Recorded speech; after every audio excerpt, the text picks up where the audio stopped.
Good morning, everybody. I hope you world finds you well today. Thanks for joining me. And today we're going to be talking about dynamic CRM advanced workflows. This is a kind of successor to the workflows one-on-one that we did a couple months ago. That's on my YouTube channel. If you didn't catch that, I would recommend you go back and take a look at that. If you didn't know already, and I think you did, my name is Mitch Milam. I am a dynamic CRM architect, an independent trainer and consultant, also a 10-time MVP for CRM. You can reach me at Mitch at XRM Coaches or on my main blog, which is infinite-x.net. And of course, I'm also on Twitter. So, hey, I would love to hear from you. A little bit of housekeeping before we start. So we'll have a Q&A at the end here. And if you have any questions as we go along, feel free to ask. You can also hold your hand up, which is on tab B, as you can see. So if you're unfamiliar with the GoToWebinar outfit, then this is how it works. So, hey, look forward to talking to you at the end there. So future events, I have a workshop next week. It's one of my most popular. It's just a couple hours of dynamic CRM administration and maintenance for on-premises. So that's going to happen next Thursday, the 14th. I'm actually having 3 sessions. I have one in the morning, one in the mid-afternoon, and then one in the evening, so I can try to accommodate people from around the planet, since not everybody wants to be up at 11 o'clock at night listening to me talk. So if you're interested in that, then please take a look at my website, and you can see more information on that and how to sign up. Also, also next Friday, we're going to be talking about how to document your dynamic CRM system in a day. So that's going to be kind of a challenge, given some of the things we have to pull out. So I'm going to do my best to help you guide you there.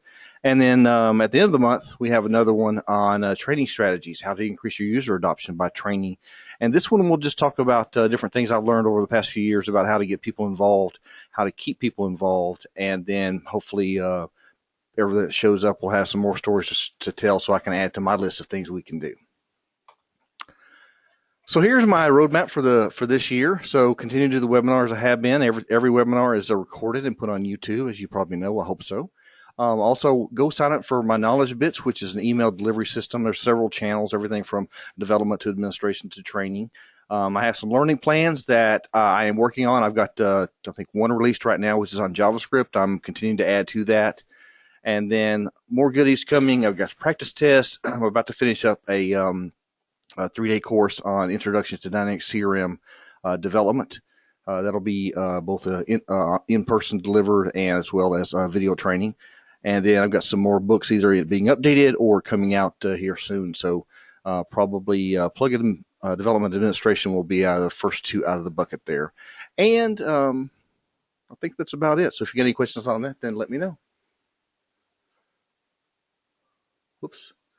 All right. Hey, thanks, Mike. I didn't realize my screen wasn't changing. So, hey, there we go. There. That's me. There's that. Future events.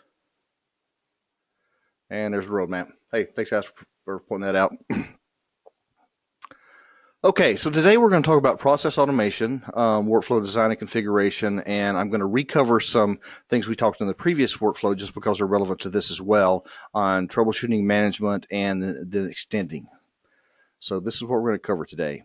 And we'll have, of course, a Q&A session at the end, and we can talk about whatever you want to.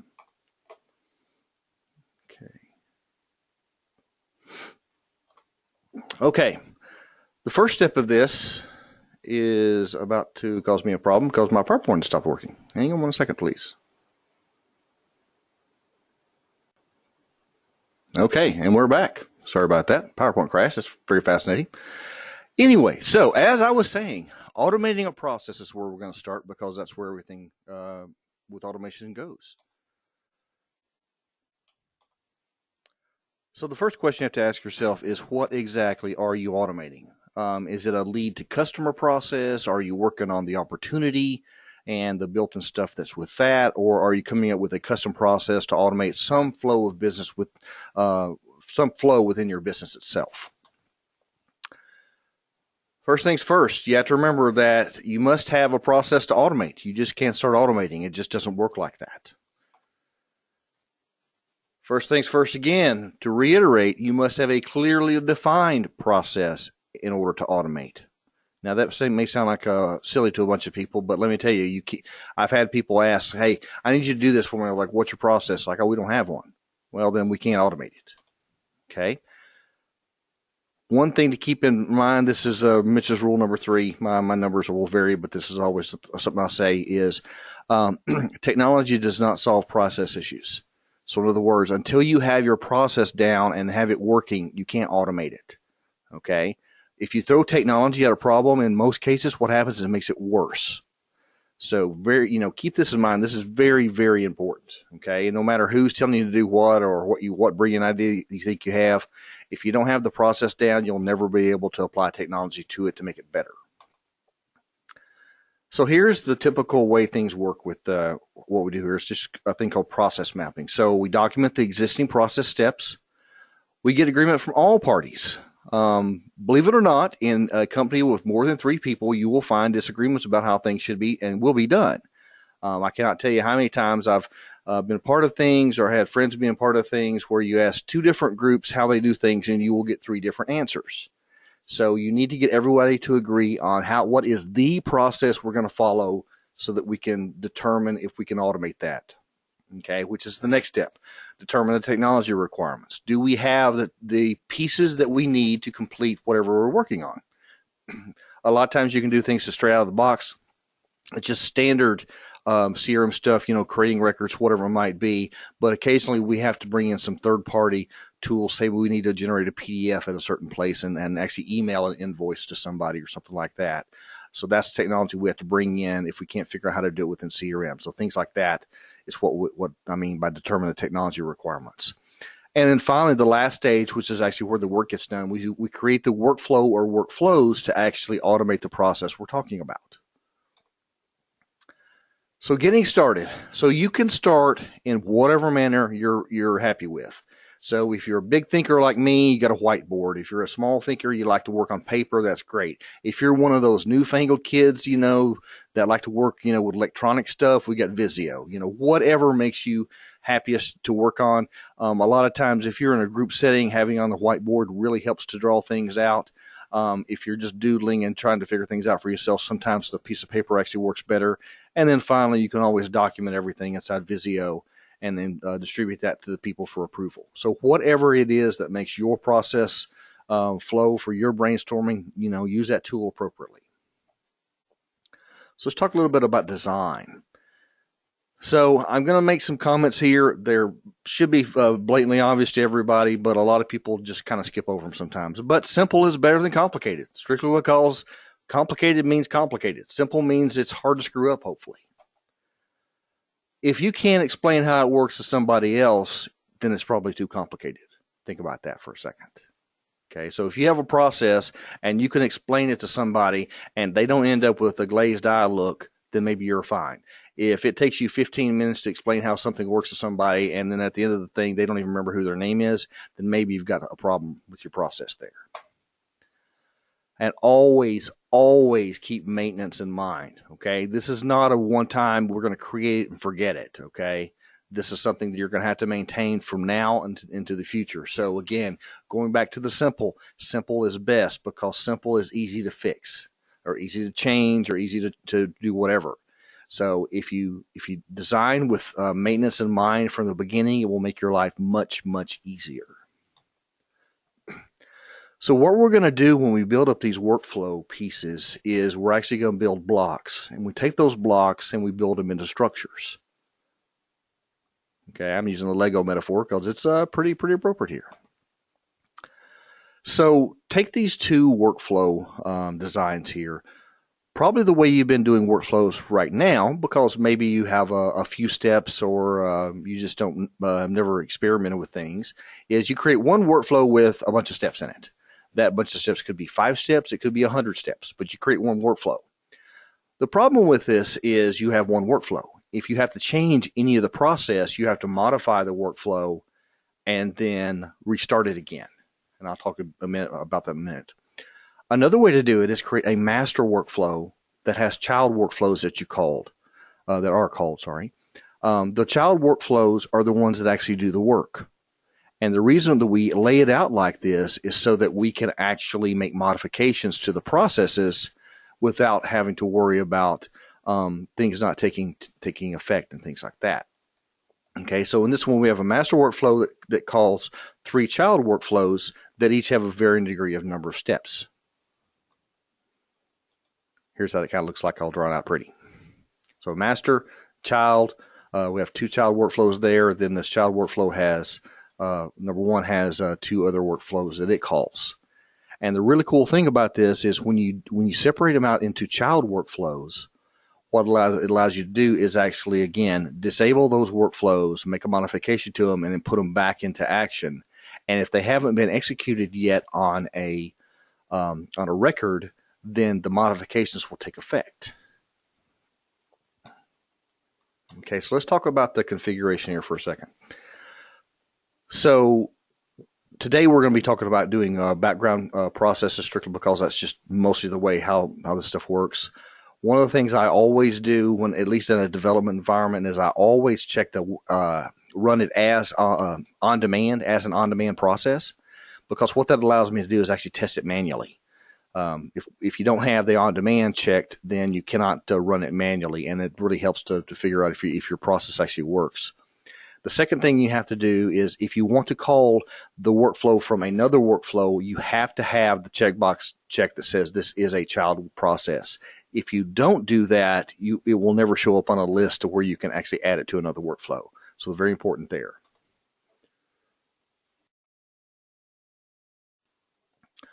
In certain cases, you're going to need to consider the scope. So the scope is the area that the workflow will execute within. So is it only going to run on the user's records or records within the business unit or the parent-child business unit level or the organization? So in many cases, it doesn't matter. You run it at the organization level. But if you have a lot of users or you have a lot of workflows or you're geographically diverse, maybe running it at the business unit level is more performant than running it for everybody. And again, this is really going to depend on your environment. There's no cut and dried rules here, so you just kind of have to play with it.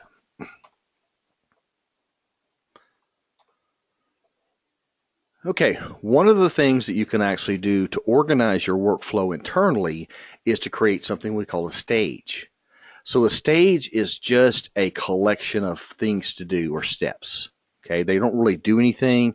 It's just a way for you to organize a long workflow into discrete units to where you can see what's happening. Okay, this is really just a visual thing. It doesn't do anything at all to the way the workflow runs or anything like that. The steps still execute exactly as they have been. The only difference is the moment you introduce a stage, the steps must reside inside of the stage. And over on the right here, you can see an example. We have 4 stages: discovery, development, proposal, and contract, and each one of those would consist of a discrete series of steps. And of course, here's the default steps for CRM. So pretty much everything that you need to do manually, the large operations you can do out of the box, and then anything else you'll add custom workflow assemblies to provide you any other functionality you may want. So let's talk about a design consideration for a second. So one of the things I see a lot is when people have a lot of workflows, they don't actually name them in any particular pattern at all. And, sorry, Hong says he can't hear me. Can everybody else hear me? Fine? Oh, it's okay now. Sorry. Okay, it's just you, Hong. Okay. Great. Thanks. Okay. So what happens is you end up with a bunch of workflows, and I do this myself, even on my own systems, is you just go create a workflow, and then when you're looking at them, you're like, you have no idea what they do. So pick a naming convention that makes sense. What I started doing is actually creating a more or less a prefix to the beginning of the name.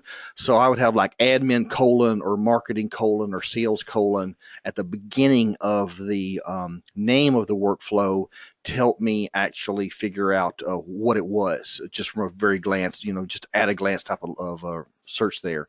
And what I can do is just sort it by name, and they're kind of grouped together automatically. Okay, so that's a thing there. You may possibly, and this is going to possibly, it's up to you, if you delineate a parent or a master workflow versus child workflow. So maybe you have a master that runs your sales process. Maybe you have the word master at the top, or parent, or something like that. And then you have some kind of notation for the child workflows that you call underneath it so that you can kind of see them, how they're put together. Again, that's strictly optional. And again, there is no cut and dry method for this. Just do whatever makes sense for you. Okay. So the old debate about wait versus timeout. You may not even know this existed, but there are actually two ways to make something, make a workflow stop and wait for something to happen. The first is a timeout. So this is actually going to wait for a specific amount of time or a specific date before continuing. So in the first example here, what we're going to do after the workflow started, we're actually going to wait 5 days after the contact that we're running on was created. So let's assume that this workflow was run whenever the contact was created. So it was created on start. Okay, so it's going to wait for 5 days, and after that 5 days, it's going to start executing the steps underneath the timeout. The second one on the bottom right is we're going to wait 5 days after the workflow initially started, and then we're going to start executing some steps. So these are how you wait for things that are actually periods of time. The other wait, which is most commonly used by everyone, is I'm going to wait until a specific action has occurred. So I'm working in this process on contact, and my contact has a relationship type that goes from lead to prospect to customer. So I'm going to run this, and then I'm going to make it wait until we move from the lead stage to the prospect stage, whatever that may be. And at that point in time, I'm going to do some extra stuff. Okay, so again, this is more or less a specific data item that happens. So those are the two to think about. So how do you handle long-running workflows when your PowerPoint keeps crashing? Well, evidently very delicately. Okay, so long-running workflows, and if you ever listen to any of my webinars, you'll know that I have a tendency to fall back into Elmer Fudd mode very quickly, so I apologize for that. So anyway, so how do we handle long-running workflows? And these are workflows that are more or less sitting there for could be months or in some cases years. Okay, do we really want those workflows running? Because depending on how the workflow is written, anytime the record is modified, CRM has to check something inside of the record and the workflow to see if it needs to run again. And what that means is there could be hundreds or thousands of workflows in a waiting state in order to continue. So you have to kind of make up your mind, do I want to do that and actually put a timeout? So for instance, a very common one is let's take the contact has an anniversary field, and that could be the anniversary of joining, or it could be most commonly the anniversary of a marriage. So whatever that is, but 30 days before that, I want to create a workflow that will send out, will create a task for me to actually buy a happy anniversary card for that person. Okay, so it's 11 months out of the year, it's going to be sitting there doing nothing, and then it's going to run. Okay, is that a good use of your resources? I don't know. It kind of depends on what you're doing. An alternative to that Joel Lindstrom from Hitachi mentioned to me is what they do in some cases is they actually have a batch process that runs every night, and it checks a field just like the workflow would do. And if when it reaches that specific date, they will actually create that task at that point in time. So it's a batch process that runs, excuse me, on a different server. In this case, what they're using is Kingsway Soft's SSIS connector.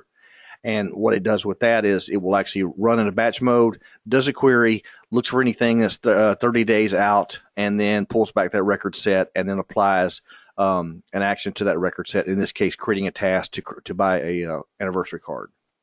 Either one of these things would work. Again, it depends on how much data you have, how many workflows you have, what the timeout length is, and things like that. And then, of course, you can come up with anything in between these. So when we get to the Q&A part, I'd love to hear people talk about how they do that.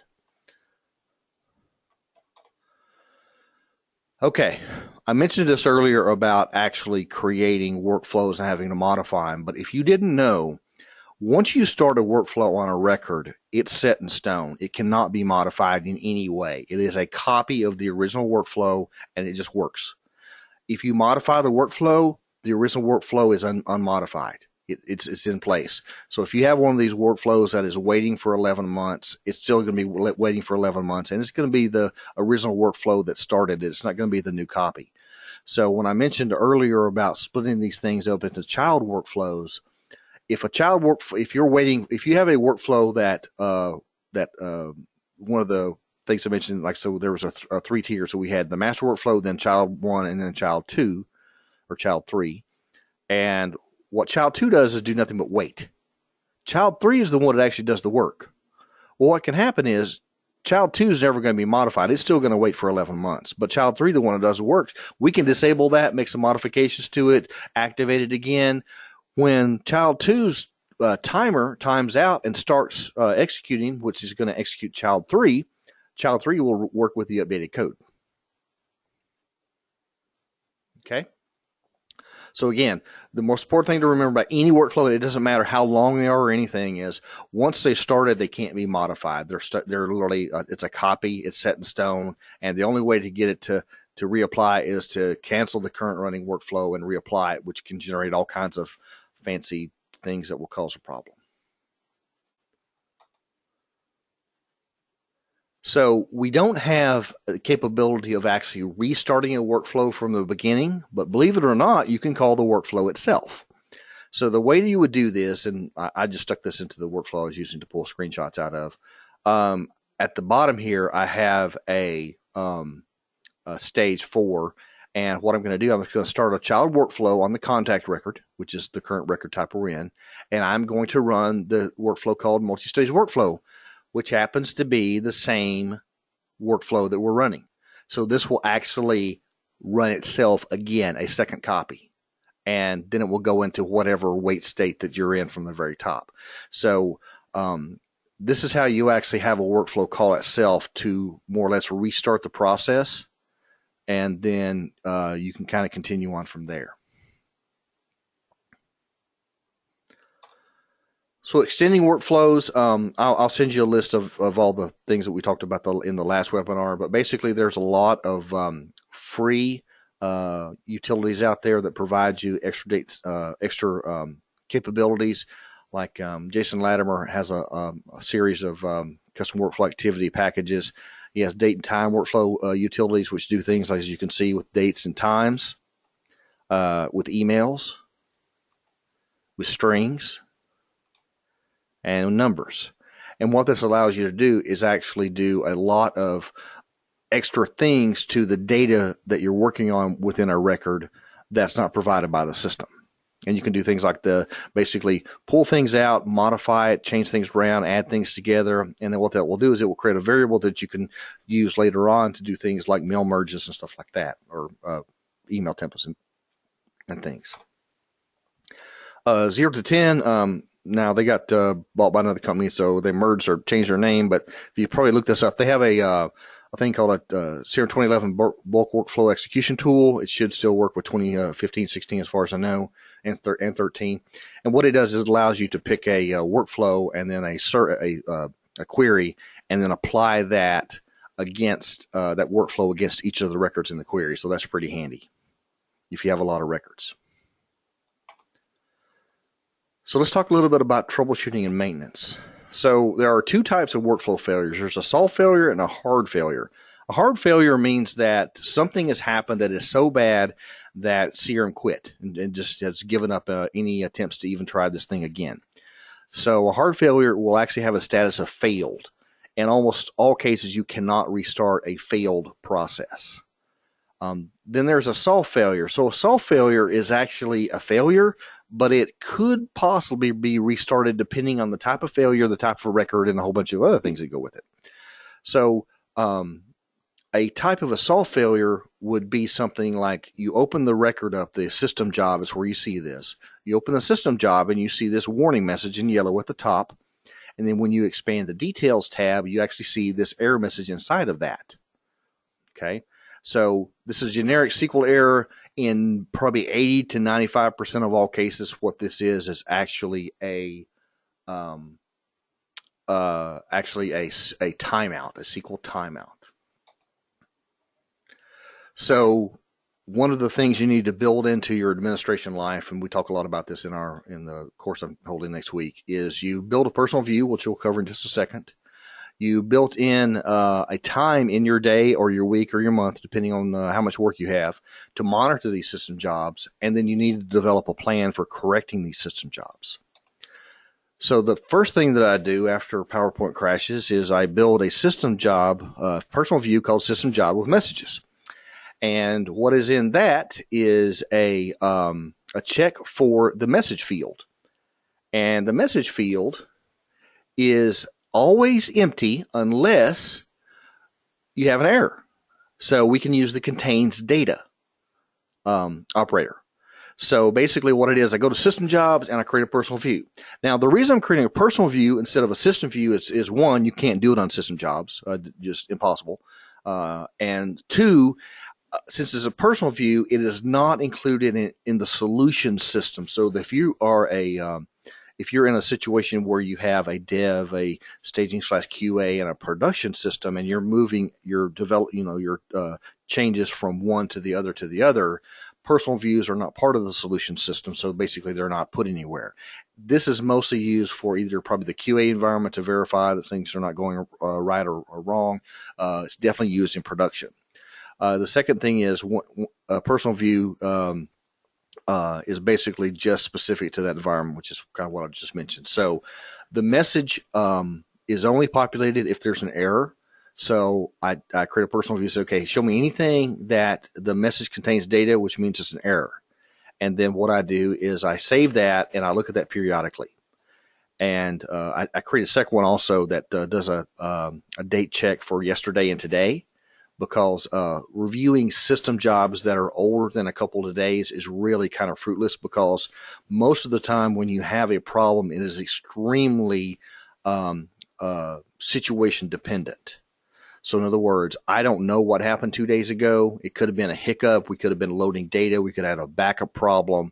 Who knows what it could have been, but it's totally irrelevant at this point. The problem showed up and then it left. So looking at errors that happened 2 days ago is not really a good use of your time. Okay.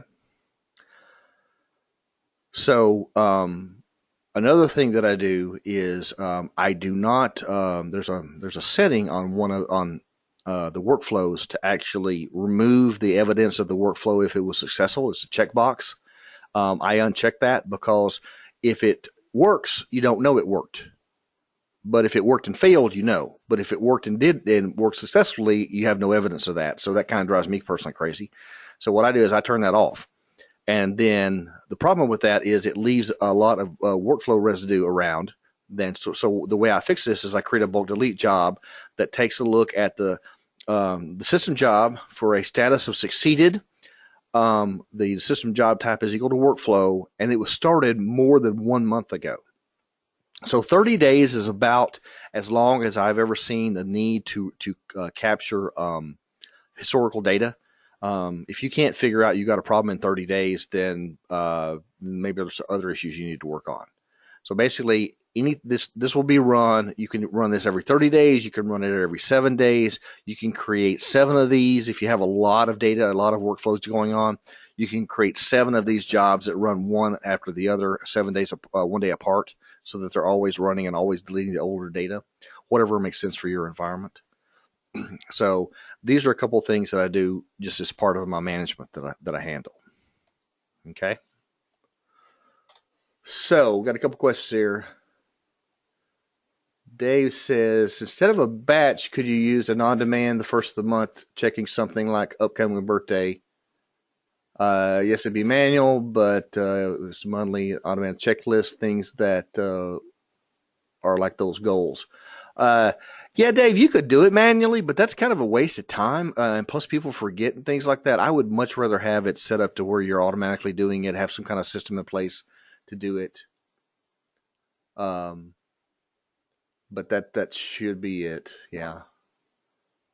Ron asked where to get the additional resources. Ron, I'll email everybody at the end of the day with a list of everything I talked about as far as resources. And then Vaughn says, does a timeout use system resources?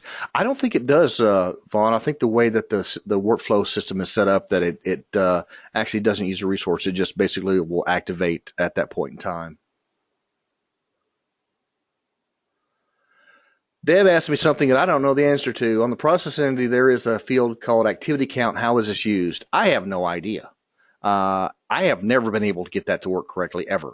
So if somebody can tell me who does that, then I would love to hear it.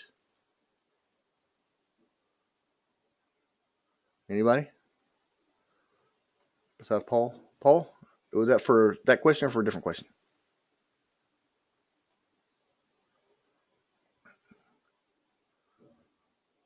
Okay. Nobody? Alison asked, have you ever seen a plugin where you can easily schedule workflows like cron jobs or Windows scheduled tasks? Not a plugin per se. Most of the time, this timeout thing or this batch execution or whatever it might be is going to have to be outside of the CRM system, because they don't give us any kind of timing activation thing like the bulk delete jobs. There's a scheduler engine built into CRM, but we don't have access to it. So if they ever gave us access to that, that would be great. Jason Latter, another MVP, wrote an article last year talking about how to use the Microsoft Windows Azure scheduling service to actually do what I'm talking about. And so the scheduler service, they have a free version that lets you schedule, like, I think once a day, maybe once every 24 hours. And I think that's what it is. It may have changed. This is from a while ago. But what it lets you do is modify or create this thing that executes a piece of .NET code to go into CRM and do something, like fire off a workflow or fire off whatever it might be. So that's a way to do it. And if you pay for it, get the paid version, you can do it, I think, as often as once every 1 to 5 minutes or 3 to 5 minutes, something like that. It's I think maybe a minute, maybe their lowest level, but you can actually pay for that. And I think when you get into that, it's paid by the number of executions or something like that.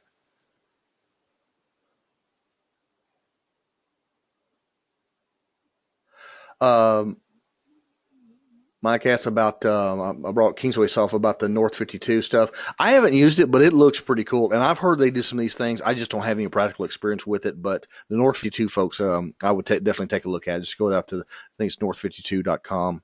And they've got several things. They have Process Genie, and I think they have a scheduler too, is what Mike says. Rick asks, how do you extend the basic workflow capability?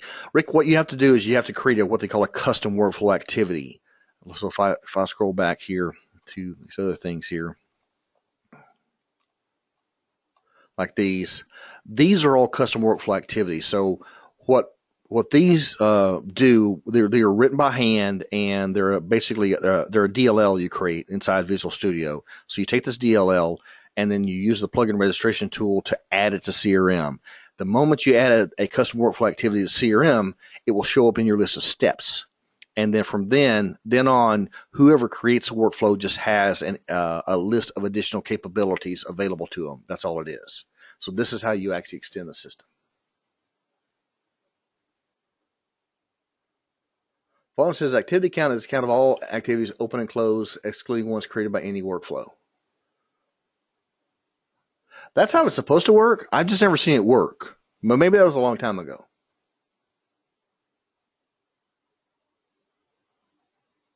Yeah, Megan points out the MSCRM workflow tools. Yeah, I brought that up last time too. I'll have that in the list as well. Deb, I'll email you the list of free stuff I'm talking about later today when I get the recording up. I'll just send everybody. I'll drop everybody a note. Alice asks, what's the difference between an action process and a workflow? In examples I've seen, or actions seem to be doable in workflows, at least in 2016. Maybe it was different earlier. There are things you can do, one or the other. Okay, so what an action is a collection of things within CRM that you want to occur, kind of one after the other. So it's kind of a way for you to define a series of steps that happen, and then you give that series of steps a name, and then you can execute that thing programmatically. So, for instance, let's see, I had, I'll tell you what, let's just go do one. That'll be quickest, right? Instead of me blabbering around. Okay, I haven't done this in a while, so if I enter any kind of wrong information here, then somebody please catch me. Test action. Let's do it on the account, so don't screw anything up.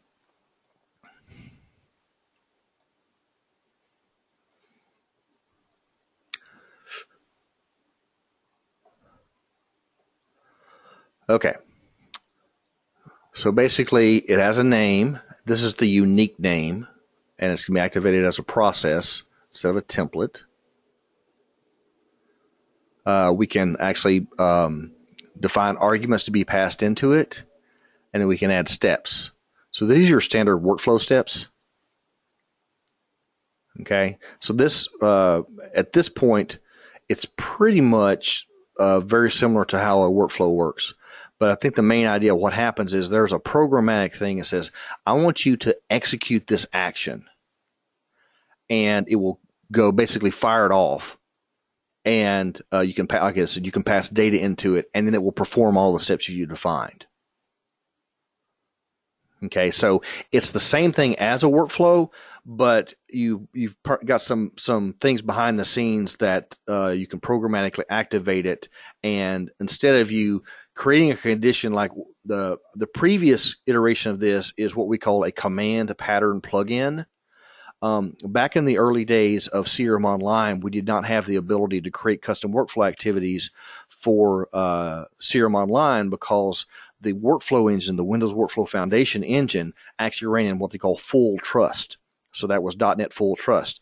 Well, since it's a shared environment, they couldn't contain the custom workflow activities into the realm of the organization itself. So the possibility did exist that an errant custom workflow activity could take down something other than the organization it was working on.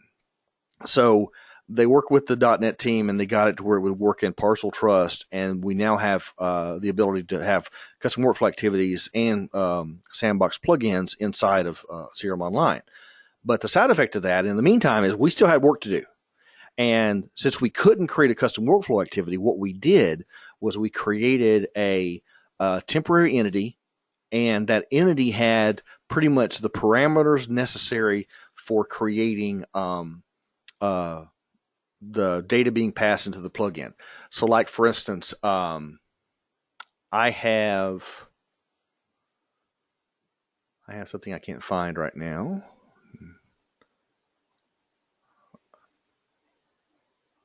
This is my one of my CRM 2016. This is my CRM Online system. So this is 2016, and I started off with 4.0. I can't remember now actually. So I have a piece of code that adds a person to a marketing list. Now, this is a custom workflow activity in on-premises environment, and I have not changed it because the code works and there's no reason for me to fix it.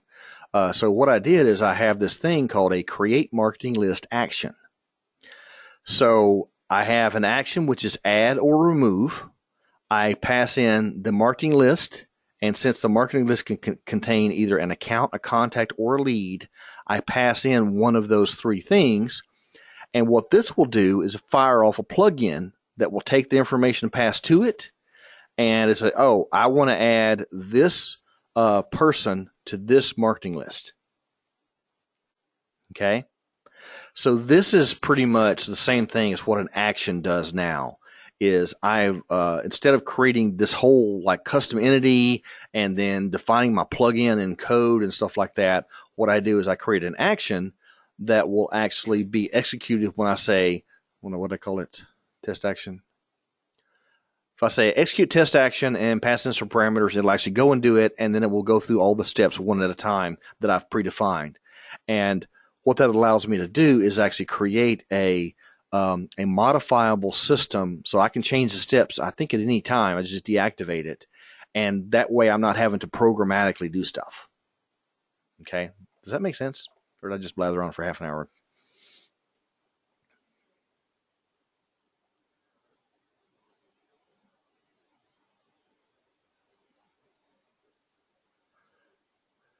Quentin asks, do real-time workflows execute in a transaction? That is a great question, Quentin. I don't know.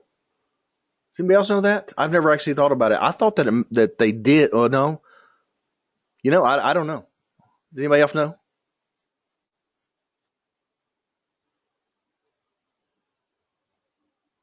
That's a good question. I may have to get back to you on that. It's never occurred to me before. So theoretically, they execute in the transaction because transaction hasn't completed. I don't. Yeah, that's a good question. I don't know. I'll have to get back to you, Quentin. Okay, Rick asks, how would you have a step for printing a mail merge letter to a certain printer, maybe one that's already company letterhead loaded on it? Oh boy, that would be a tough one. You may have to have a custom workflow activity for that you pass some information into it, because what you would do is you would have to point to the printer and maybe a tray.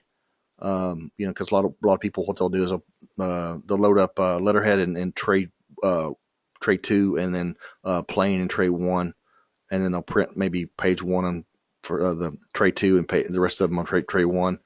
That may be how you have to do that. I don't know if you would. I don't think you could do it easily from just the standard mail merge stuff.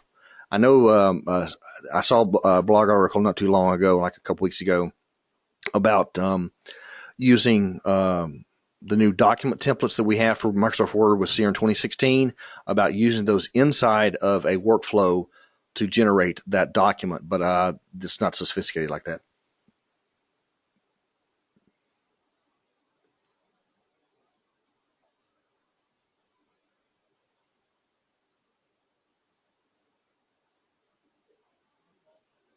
Yeah, Ron, that's kind of where I was headed with that. He mentions the MSCRM document core pack. That would be what you would do if you're not into writing your own custom workflow activities and plugins. Is they've already done that for you, so it's a per user license, or I think maybe per server now. But what it lets you do is actually go and um, generate documents and stuff without having to do a lot of work. Okay, Paul went and looked up real-time workflow executes in the current transaction. All activity is in the workflow, and child workflows, except the asynchronous workflows, are part of a single transaction. Asynchronous child workflows are queued and execute in a separate transaction. Very good. Thanks, Paul.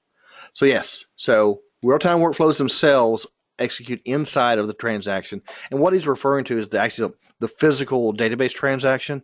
So the way SQL works, if you guys aren't SQL people, is they they have a concept of a transaction, which is a block of actions that gets executed from a start and a stop. So they begin the transaction and they do things like maybe create a record or update a record and whatever else it might be. Then they end the transaction. If there's an error encountered inside anywhere in between the begin and end, everything inside of that is basically thrown away or rolled back, as the technical term goes. So what that's saying is, okay, I have a real-time real-time workflow that's based on the update of my contact.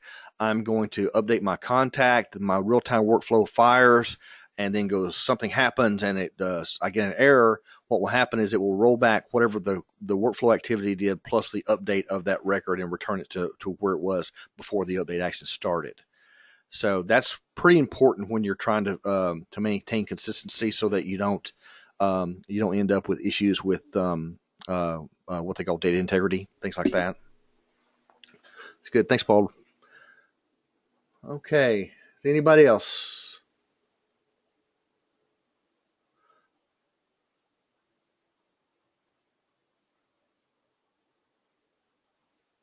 Nobody? Let's see. Let me see anybody. Okay. Well, hey, I really appreciate everybody hanging out today. If you got any other questions, drop me a line. I'll have the recording up on YouTube later today, and I'll email everybody later today or first thing in the morning with a list of everything.